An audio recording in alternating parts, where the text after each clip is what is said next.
사도신경으로 신앙 고백 드립니다. 나는 전능하신 아버지 하나님 천지의 창조주를 믿습니다. 나는 그의 유일하신 아들 우리 주 예수 그리스도를 믿습니다. 그는 성령으로 잉태되어 동정녀 마리아에게서 나시고 본디오 빌라도에게 고난을 받아 십자가에 못 박혀 죽으시고 장사된 지 사흘 만에 죽은 자 가운데서 다시 살아나셨으며 하늘에 오르시어 전능하신 아버지 하나님 우편에 앉아 계시다가 거기로부터 살아있는 자와 죽은 자를 심판하러 오십니다. 나는 성령을 믿으며 거룩한 공교회와 성도의 교제와 죄를 용서받는 것과 몸의 부활과 영생을 믿습니다. 아멘. 찬송가 543장입니다. 543장.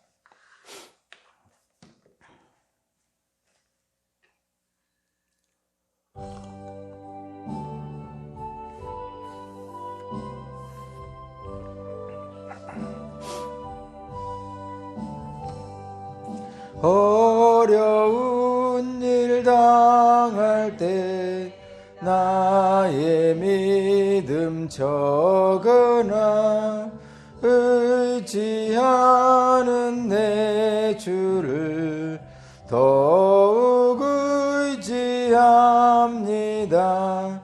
세월 지나갈수록 의지할 것뿐일세. 무슨 일을 당해도 예수 의지합니다. 성령께서 내 마음 밝히 비춰주시니 인도하심 따라서 주만 의지합니다. 세월 지나갈수록 의지할 것뿐일세. 무슨 일을 당해도 예수 의지합니다. 밝을 때의 노래와 어두울 때의 기도로 위태할 때 도움을 주께 간구합니다. 세월 지나갈수록 의지할 것뿐일세. 무슨 일을 당해도 예수 의지합니다.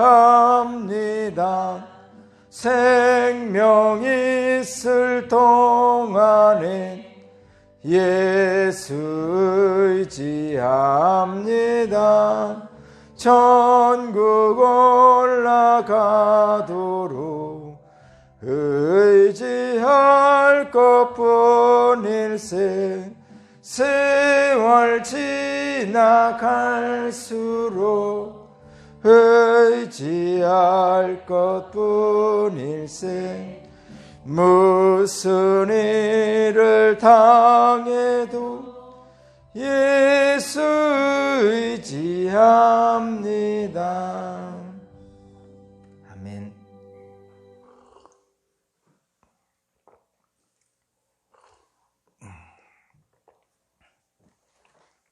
오늘 주신 하나님 말씀은 시편 7편입니다. 시편 7편.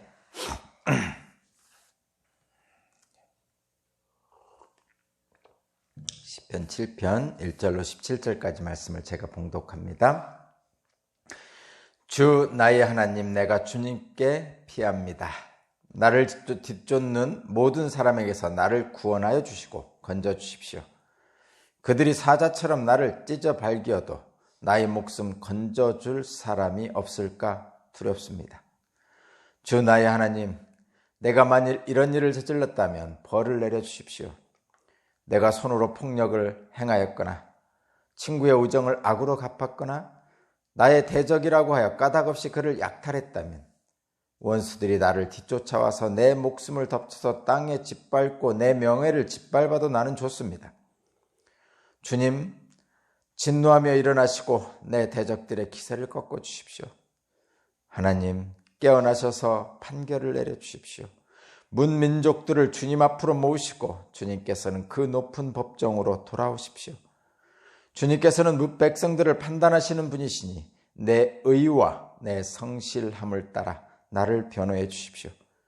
악한 자의 악행을 뿌리 뽑아 주시고 의인은 굳게 세워 주십시오. 주님은 의로우신 하나님, 사람의 마음속 생각을 낱낱이 살피시는 분입니다. 하나님은 나를 지키시는 방패시오, 마음이 올바른 사람에게 승리를 안겨주시는 분이시다. 하나님은 공정한 재판장이시오, 언제라도 악인을 벌하시는 분이시다. 뉘우치고 돌아오지 않으면 칼을 갈고 활을 겨누어 심판을 준비하신다. 살상무기를 준비하시고 화살 끝에 불을 붙이신다. 악인은 악을 잉태하여 재앙과 거짓을 낳는구나. 함정을 깊이 파지만 그가 만든 구덩이에 그가 빠진다. 남에게 준 고통이 그에게로 돌아가고 남에게 휘두른 폭력도 그의 정수리로 돌아간다. 나는 주님의 의로우심을 찬송하고 가장 높으신 주님의 이름을 노래하련다. 아멘.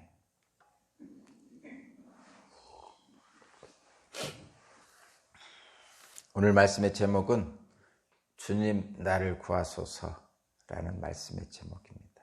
주님 나를 구하소서. 주님 나를 구하소서인데 어디로부터 나를 구하냐면 1절부터 9절까지는 나의 대적들로부터 나를 구하소서 이런 것이고 10절부터 17절은 악인의 길에서 나를 구하소서 이런 것입니다. 좀 다릅니다.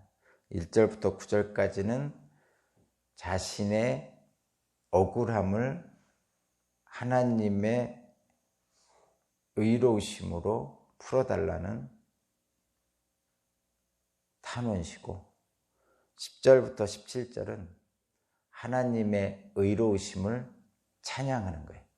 하나님의 의로우심을 찬양한다는 것은 내가 악인의 길에 갔을 때 나를 하나님의 의로움으로 인도해 달라는 겁니다. 그래서 1절부터 9절까지는 주님 나를 대적에게서 구하소서, 10절부터 17절까지는 주님 나를 악인의 길에서 구하소서.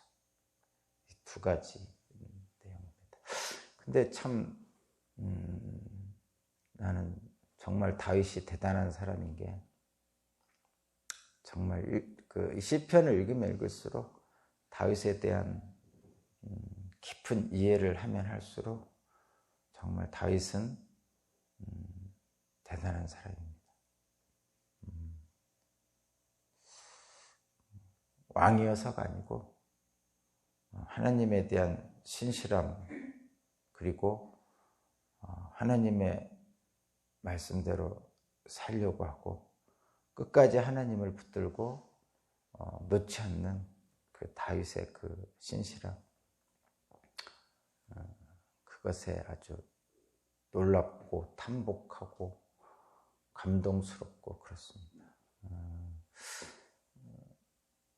보통 사람들은 그러니까 다윗은 참 보통 사람이 아니다 이런 생각을 하는 게, 보통 사람들은 억울하다든가 또는 정신을 못 차릴 일이 생긴다든가 어떤 큰 이익 앞에 선다든가 그러면은 일반적으로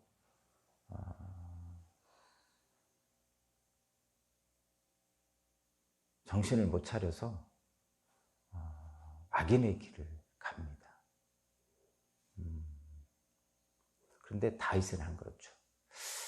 특히 인간이 큰 권력을 가졌다든가 큰 재물을 갖게 되면, 그러니까 여기서 크다는 것은 상대적으로 그 사람이 그동안에 살았던 것에 비해서 큰 권력, 그 사람이 그동안 살았던 것에 비해서 큰 재물, 이렇게 얘기하는 거예요.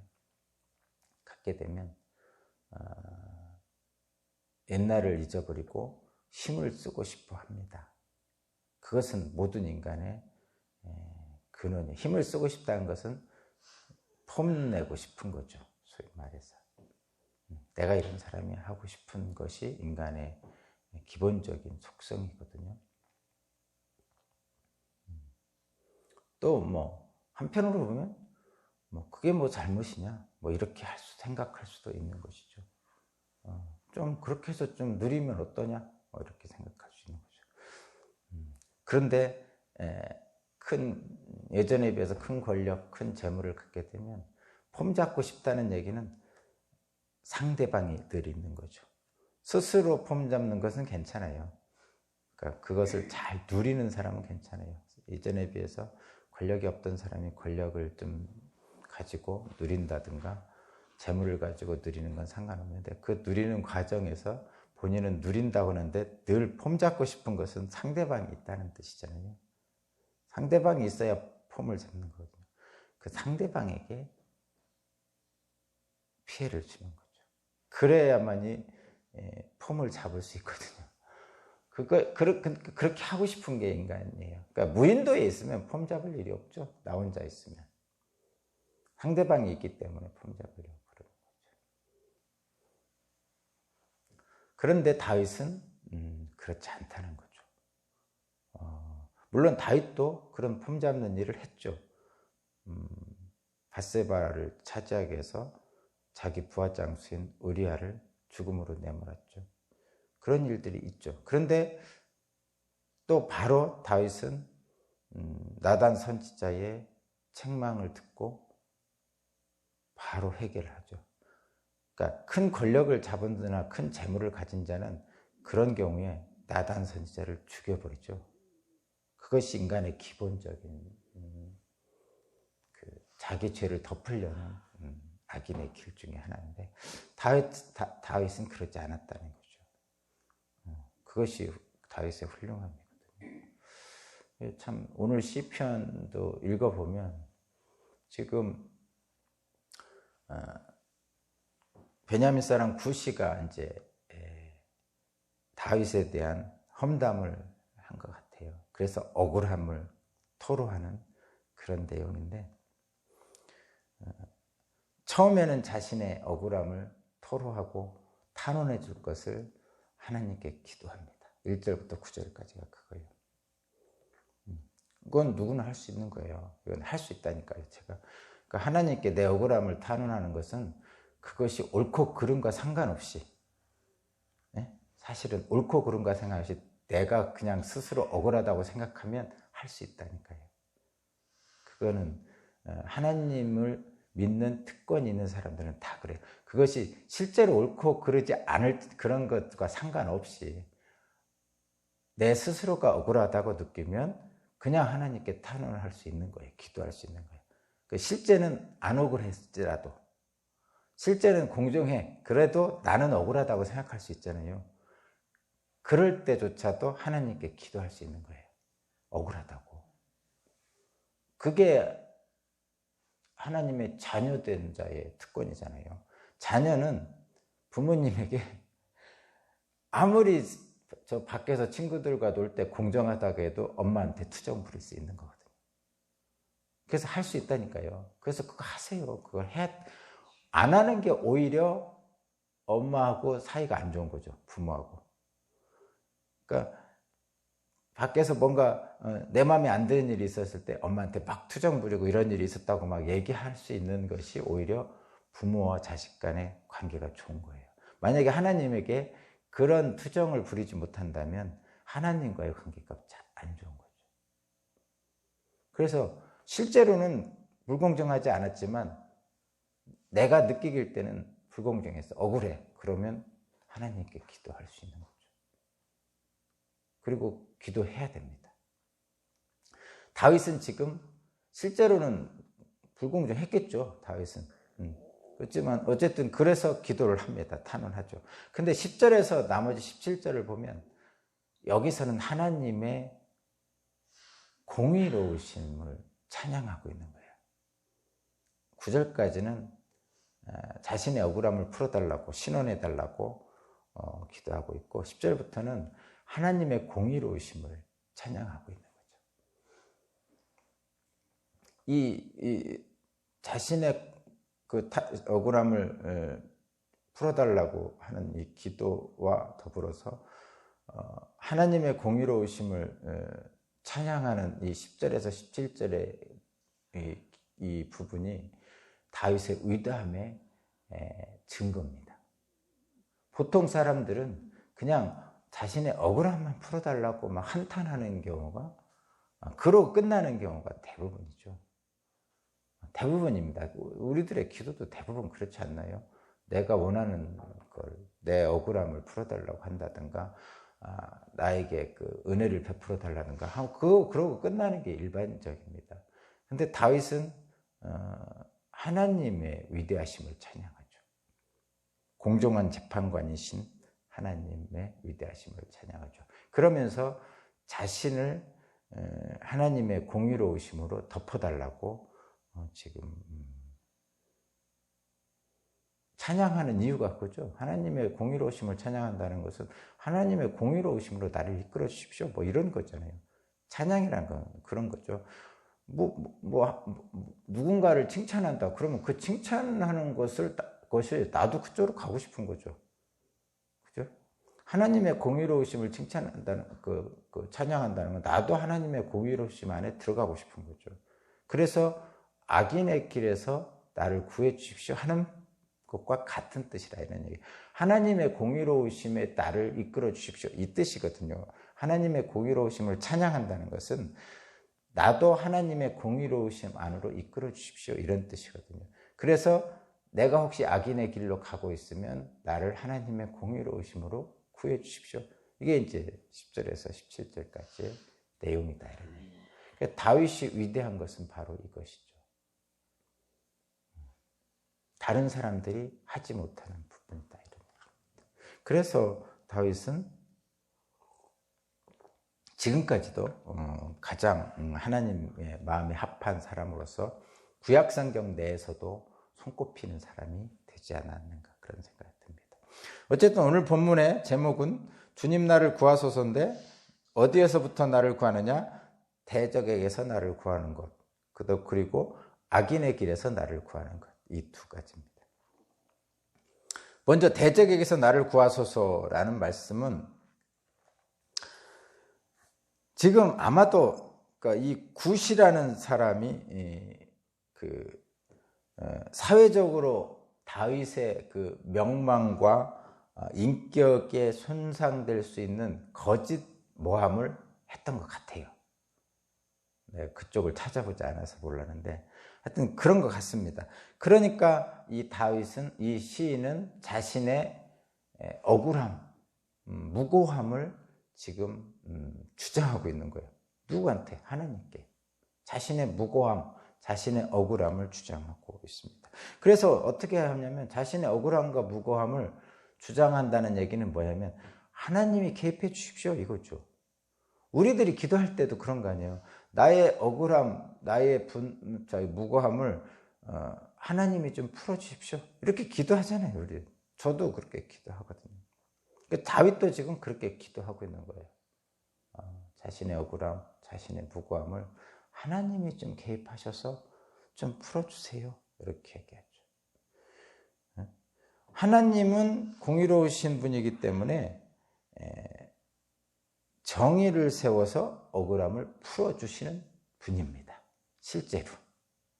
그래서 우리는 그런 기도를 할 수 있는 것이죠. 그래서 이렇게 말합니다.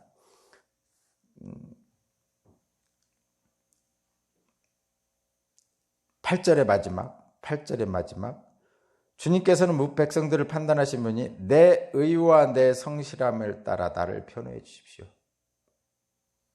이렇게 사실 다윗은 자신의 의와 성실에서 주장할 게 있는 거죠. 그리고 그것을 따라 변호해 달라고 이렇게 표현하죠. 억울하다 이런 얘기입니다. 억울하다 이런 얘기입니다. 근데 내 의와 내 성실함에 따라 이렇게 표현하고 있는데 이거는 자기 생각이죠.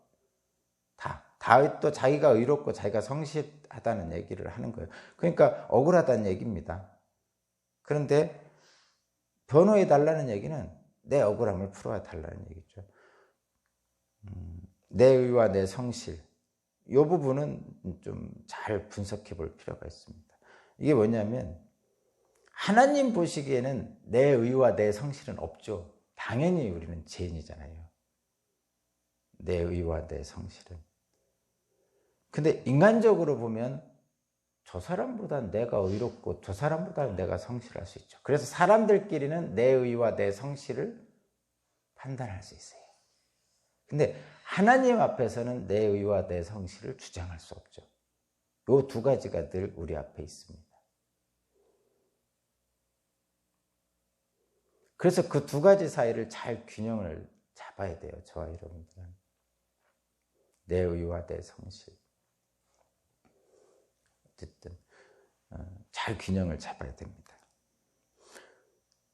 그래서 하나님, 다른 사람보다는 내가 의롭고 다른 사람은 성실하기 때문에 나를 변호해 주십시오. 이 말은 맞는데 내가 하나님 앞에 서가지고 내 의와 내 성실을 주장하는 것은 옳지 않은 거죠. 앞부분은 우리들이 일반적으로 하는 부분이고 뒷부분은 누가 했죠? 욥이 했어요. 하나님 앞에서 자기 의와 성실을 주장한 게 욥이에요. 사람들 앞에서는 당연히 욥은 자기의 의로움과 성실을 주장할 수 있었어요. 하나님도 칭찬을 하셨어요. 근데 욥은 마지막에 가서 하나님 앞에서 자기 의와 성실을 주장했어요. 그리고 나서 하나님께 책망을 들었죠. 그리고 나서 귀로만 듣던 하나님을 이제 눈으로 본다고 하면서 자기 입을 가렸습니다. 그러니까 저와 여러분들은 첫 번째 부분은 뭐 거의 신앙인들은 누구나 하고 있죠. 누구나 하고 있어요. 탄원하는 이 기도는. 근데 두 번째 길, 욥이 할 수 있는 그 길은 사실은 많은 사람들이 그 길로는 못 가고 있어요. 기독교인들의 상당수가 못 가고 있죠. 그러니까 욥기가 이해하기가 어려운 거죠. 그저 욥기 읽으면 2배의 축복을 줬느니 이런 쪽만 자꾸 눈에 들어온 이유는 그 두 번째를 잘 받아들이지도 못하고 깨닫지도 못하기 때문에 그런 것입니다. 어쨌든 그렇다는 얘기입니다. 그래서 뭐라고 주장하냐면 3절, 4절, 5절, 3절, 4절이에요. 이렇게 일반적으로 주장하죠. 내 성실과 내 의. 3절, 4절. 주 나의 하나님, 내가 만일 이런 일을 저질렀다면 벌을 내려주십시오. 내가 손으로 폭력을 하였거나 친구의 우정을 악으로 갚았거나 나의 대적이라고 까닭없이 그를 약탈했거나. 이거 인간적으로 봐도 이건 나쁜 짓이잖아요. 그렇죠? 이렇게 안 했다는 거죠. 다윗이 그러지 않았고 욥도 세상적으로 봐서 이러지 않았고 저와 여러분도 스스로 생각하기에 이러지 않은 거죠. 그러니까 하나님께 무고함과 억울함을 풀어달라고 하는 것이죠. 내 의와 내 성실을 판단해 보건대 이러지 않았다는 거죠. 그러면 하나님은 그 무고함과 억울함을 당연히 풀어주시죠. 풀어주십니다. 응? 직접적으로 어떻게 풀어주실지는 모르지만 어쨌든 풀어주십니다. 그러나 하나님 앞에 이것을 주장할 수 없는 거죠. 왜냐하면 그런 쪽으로 하나님은 선하시고 우리는 죄인이기 때문에 그런 거죠. 거기까지 나아가서 하나님 앞에서는 단독자로 우리의 입장을 세울 수 있다면 좋죠. 그것을 한 것이 바로 다윗이죠. 그래서 10절부터는 다른 거예요. 나를 대적에서 구원하소서를 뛰어넘는 것이 바로 10절부터입니다. 하나님은 공의로우신 분이기 때문에 악인을 심판하시고 의인에게는 정의를 세워서 우리의 억울함을 풀어주시는 분입니다. 그렇게 하시고, 두 번째, 하나님은 정직한 자를 보호하시고 구원하는 분이십니다. 그래서 다윗은 하나님을 나의 방패, 의로우신 재판장님, 공의로우신 재판장님 이렇게 부르는 거예요. 그 10절 보면 나를 지키시는 방패십니다. 하나님은 11절 보면 하나님은 공정한 재판관이십니다. 이렇게 찬양하고 있는 거죠. 여기는 온전한 하나님과의 대면이에요. 대면. 그래서 자신의 의로움을 여기서부터는 주장하지 않습니다. 9절까지는 자신의 의로움을 주장하고 있죠. 왜? 사람들과의 관계 속에서. 근데 10절부터는 자신의 의로움을 주장하지 않습니다. 왜? 그것은 하나님의 의로움에 대비되기 때문에 그렇습니다.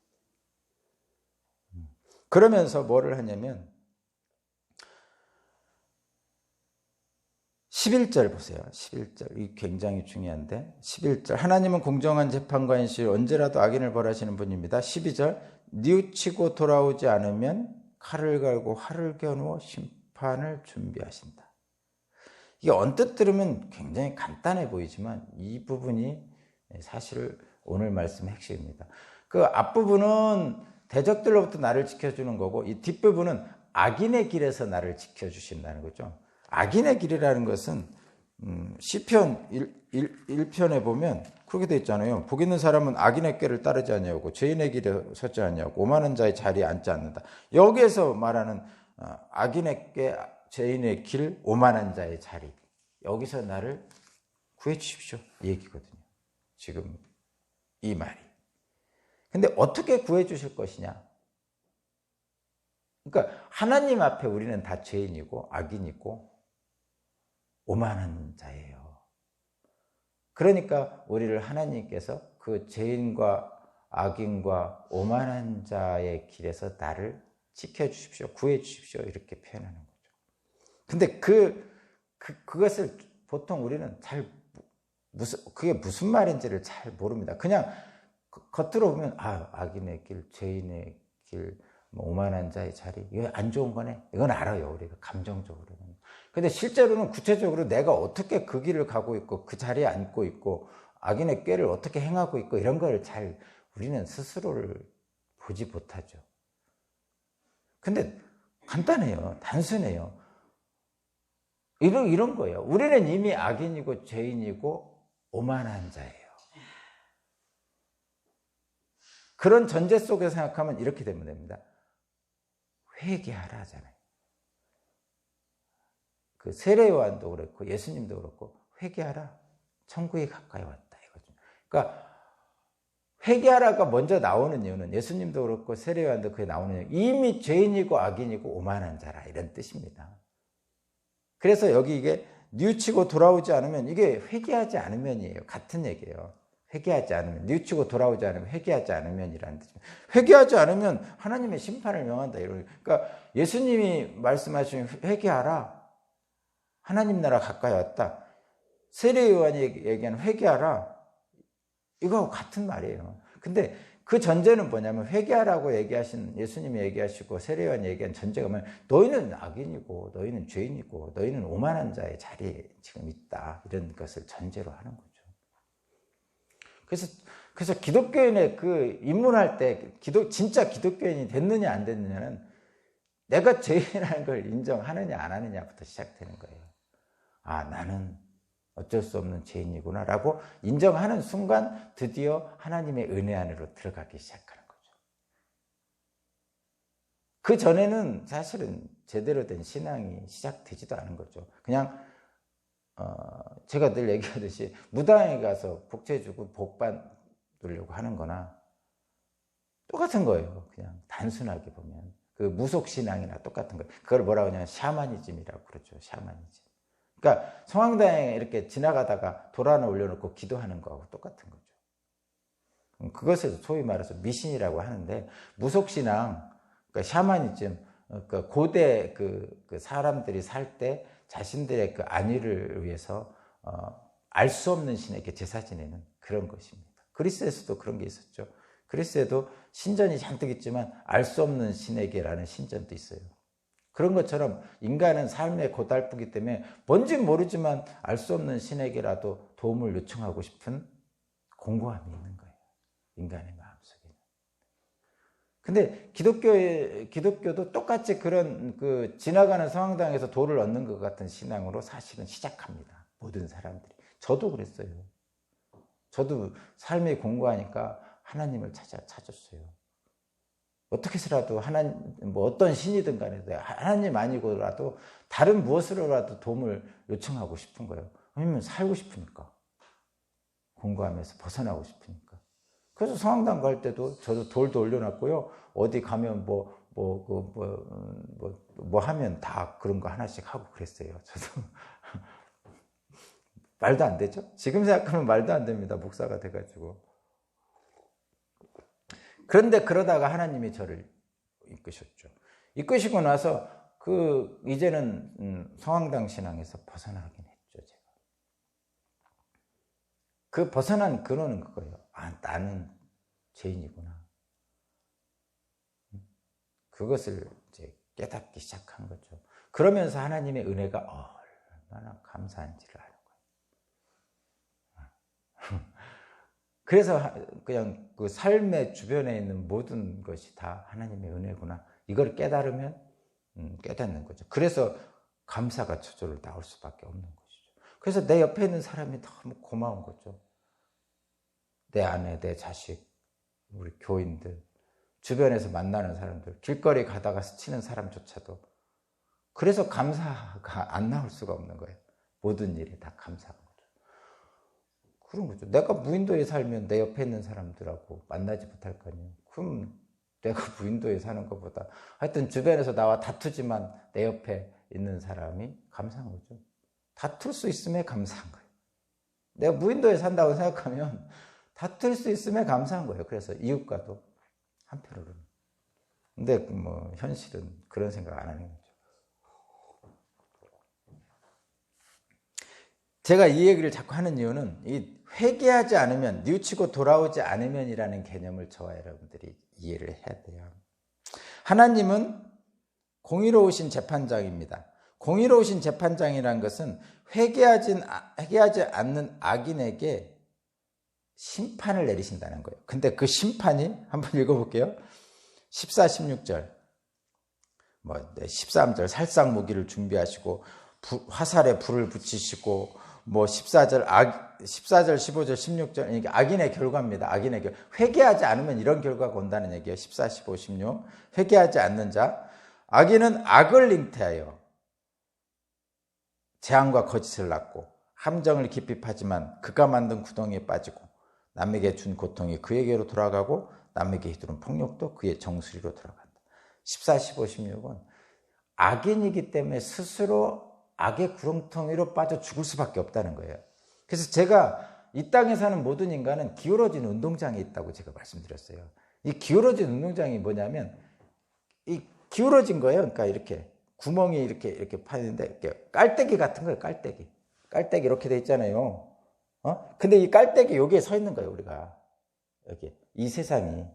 그리고 여기에 서 있는데 그 깔때기처럼 이렇게 돼 있으니까 물이 밑으로 떨어질 수밖에 없잖아요. 그러니까 우리도 밑으로 굴러 떨어지는 경향이 있는 거예요. 이걸 죄성이라고 해요.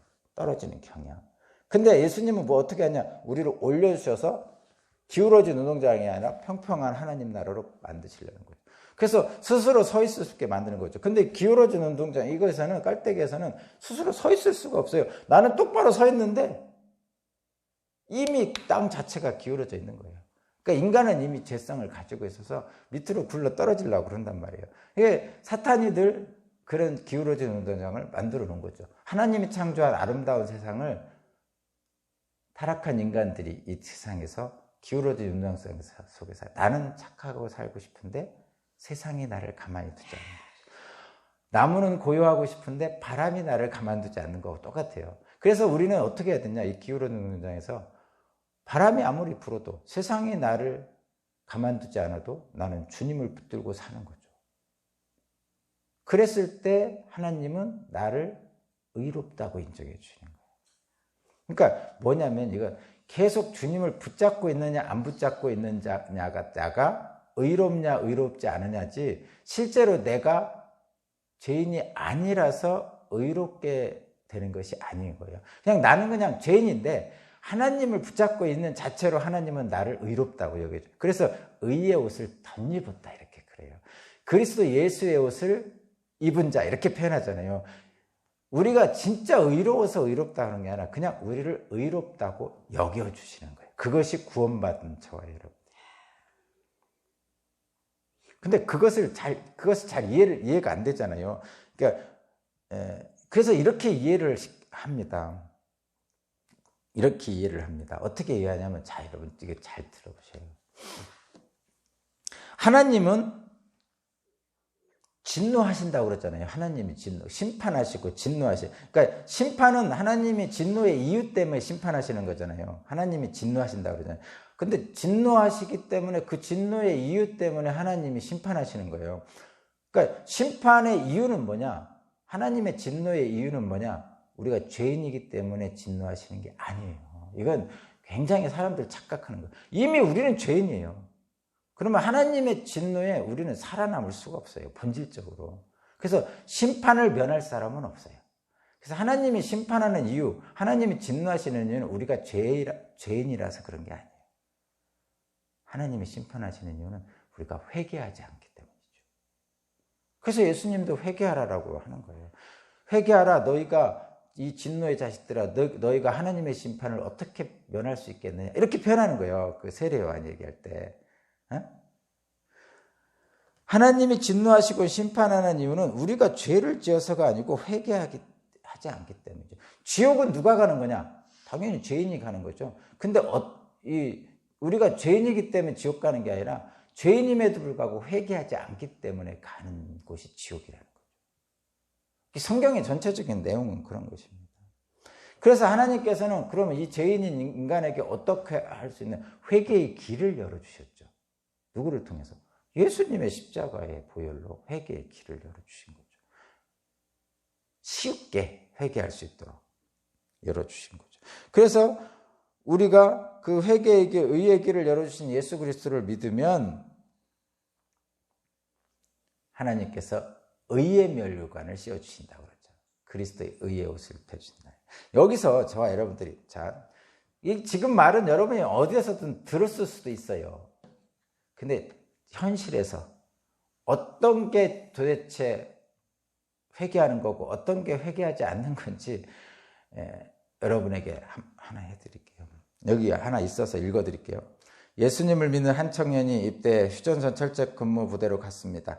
신천병의 배웅 생활은 불안하고 고달팠습니다. 그는 자원에서 남들이 꺼리는 새벽 1시에서 2시 사이에 보초를 섰습니다. 그 시간에는 모두 깊은 잠에 빠져 있어서 큰 소리로 기도하기 좋았기 때문입니다.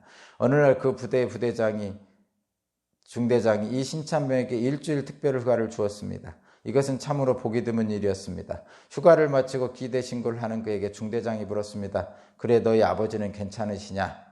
알고 보니 중대장이 신천병이 보초 서는 시간에 초소 근처에 갔다가 그가 아버지 하면서 때로는 한숨도 쉬고 때로는 애절하게 울기까지도 하는 것을 들었던 것입니다. 그래서 신천병이 아버지에게 큰 문제가 생긴 줄 알고 집에 가보라고 휴가를 주었답니다. 여러분은 여기서 어떤 느낌이 드시나요? 제가 지금 회개하지 않는 것과 회개하는 것의 차이를 제가 설명하려고 그러는데 여기서 어떤 느낌?